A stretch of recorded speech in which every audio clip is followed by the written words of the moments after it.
হয়। এই দুঃখ, কষ্ট, বিপদ আমাদের কোমরকে সোজা করে, আমাদের পায়ের মাটিকে শক্ত করে। চিল্লায় বলেন ঠিক কিনা? প্রতিকূল পরিবেশে কিভাবে বাঁচতে হয় এই দুঃখ কষ্ট আমাদেরকে শিখায়। এজন্য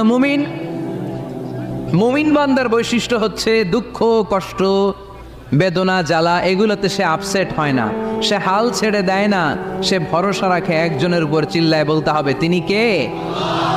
কারণ মুমিন জানে রাত্রি যত গভীর হয় অন্ধকার তমানিসা ভেদ করে সুবহে সাদিক হয়। মুমিন জানে গর্ভবতী নারীর পেটের ব্যথা যেই দিন বাড়তে থাকে ওই দিনই নতুন মেহমান আগমনের সময় ঘনাতে থাকে। মুমিন জানে তার জীবনে দুঃখ কষ্ট বিপদ যত বাড়তে থাকে সুখের দিন কাছে আসতে থাকে। এজন্য মুমিনের হারাবার কিছু নেই। ফাইন্না মাআল উসরি ইউসরা, ইন্না মাআল উসরি ইউসরা। নবী হে, কষ্টের পরেই আছে আনন্দ।